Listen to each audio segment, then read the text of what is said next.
방향으로 글이 쓰여졌습니다. 즉 추상적인 단어들이 주어로 나오지 않게 된 것이지요.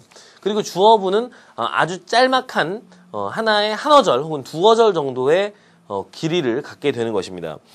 이렇게 우리가 주어부를 줄임으로써 읽는 사람으로 하여금 보다 이해하기 쉬운 글을 만들 수 있다는 점들을 여러분들 기억해주면 퇴고하는 데 도움이 되겠네요. 두 번째 원칙으로 가보죠.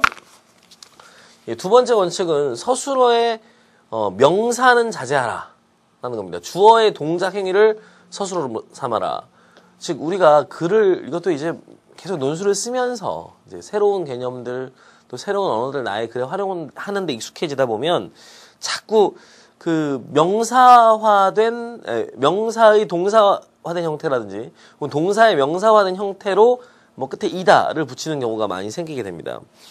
예컨대 이런 글들이 학생의 글만이 아니라 되게 전문적이고 학술적인 글들에 대단히 많은 패턴을 이루게 됩니다. 대부분 전문적이고 추상적인 글들은 이렇게 그 추상 명사들이 연쇄 관계를 이루고 있는 글들이 많습니다. 그러다 보니까 뭐뭐의 같은 포함이나 소유를 의미하는 관형격 조사들이 글에 난무하게 되는 경향이 있고요. 특히 서술어의 자리에 명사가 등장을 해서 뭐뭐화이다, 뭐 무슨 특성이다 라고 해서 무슨 화, 무슨 성, 뭐 이런 그 명사와 전미사들이 붙여진 그 단어들이 너무나 과도하게 남용되는 경향이 있다는 것이죠. 이것은 주어를 추상어로 삼았기 때문에 그 추상어의 의미를 규정해 주려고 하다 보니까 발생하는 현상이기도 합니다. 그래서 사실 우리가 첫 번째 원칙을 잘 지키면 두 번째 문제도 잘 생기지 않는데요. 어쨌거나 이런 서술어들을 좀 자제할 필요가 있습니다. 다음 예문을 우리가 한번 가지고 살펴보도록 하죠. 정치체제의 불안정이 대중민주주의의 결과물이라는 것이 연방주의자들의 주장이다. 그렇습니다. 정치체제의 불안정이 대중민주주의의 결과물이라는 것이 연방주의자들의 주장이다. 자, 서술어가 주장이다, 명사 플러스 이다, 조사로 되어 있습니다. 그렇죠?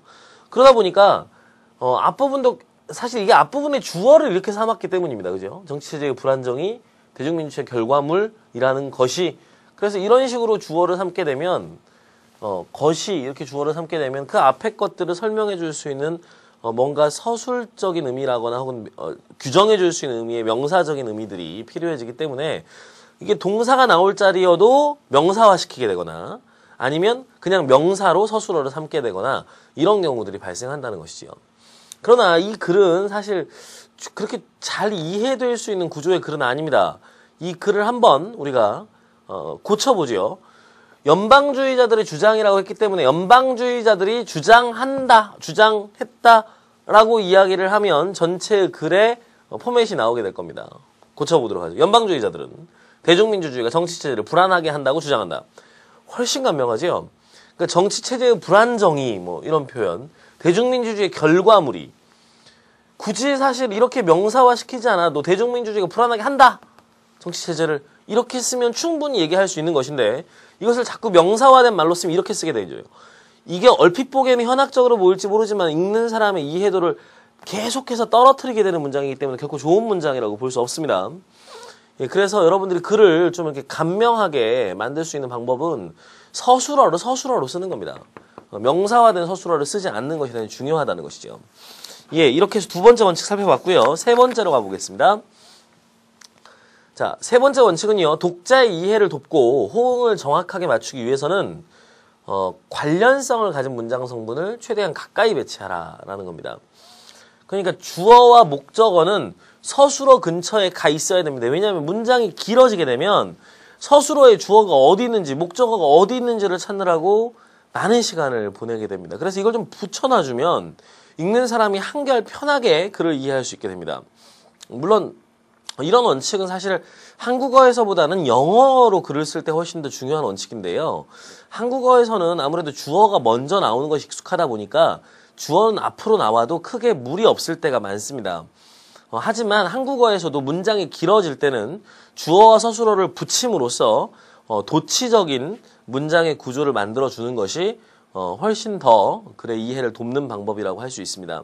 그래서 주어와 목적어는 서술어 가까이에 두고요. 또 수식어는 피수식어에 최대한 가까이 두는 것이 좋습니다. 수식어와 피수식어가 멀리 떨어져 있게 되면 이 수식어가 무엇을 수식하는지 계속 오독의 소지를 남기게 됩니다. 그래서 이런 오인의 소지를 남겨놓는 것은 독자에게 되게 불편한 일이 되어버리죠. 때문에 그래서 이 두 가지의 원칙을 우리가 구체적인 사례를 통해서 한번 확인해 보도록 하지요.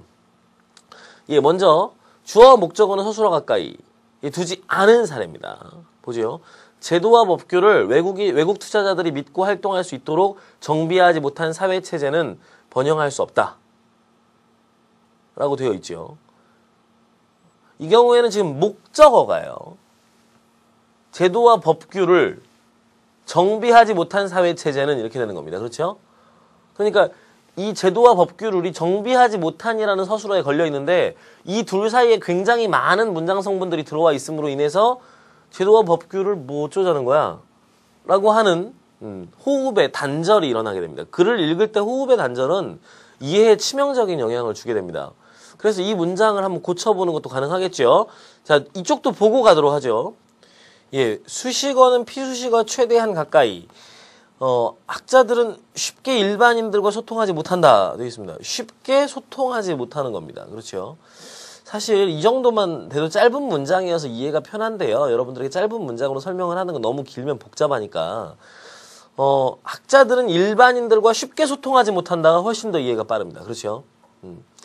쉽게 일반인들과 뭐가 쉽다는 거지? 라고 하는 느낌을 잠시라도 주게 되면 글을 읽는 호흡이 짧은 사람들은 여기서 끊기게 되는 거죠. 하지만 학자들은 일반인들과 쉽게 소통하지 못한다라고 하면 소통하지를 수식해주는 쉽게라는 부사가 가까이 붙게 되겠죠. 자, 두 가지 다 확인해 봅시다. 자, 고쳐보면요. 이 경우는 먼저 외국 투자자들이 믿고 활동할 수 있도록을 먼저 앞으로 빼고 제도와 법규를 정비하지 못한 사회체제는 번영할 수 없다. 이게 앞으로 나오는 것만으로도 제도와 법규를 정비하지 못하니 하나의 의미 어절로 붙게 됩니다. 그렇죠? 그래서 의미 단위로 이렇게 만들어지게 돼서 의미 어절이 아니라요.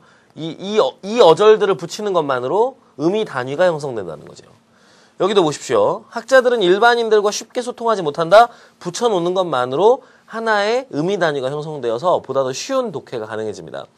예, 그래서 이렇게 세 번째 독자의 이해를 돕고 호응을 정확하게 맞추기 위해서는 관련성을 가진 문장 성분들을 최대한 가까이 붙이려는 노력이 필요합니다. 그래서 이런 부분에서의 수정을 여러분들이 퇴고 때 반드시 해줘야 되겠습니다. 예, 그 다음으로 가보죠. 네 번째 원칙입니다. 문장의 앞부분에는 복잡하고 새로운 정보를 넣으면 좋지 않습니다. 단순하고 친숙한 정보로부터 출발하는 것이 좋습니다. 이게 무슨 얘기냐? 문장의 앞부분에 독자들이 이해하기 어려운 뭔가 새로운 아이디어나 새로운 생각이 들어가게 되면요. 사실 독자들은 그 글을 읽으면서 뭔가 별로 뭐랄까요? 안 좋은 느낌을 받게 되죠. 왜냐면 이게 무슨 얘기지? 이런 생각을 하게 되는 겁니다. 그렇죠? 하지만 뭔가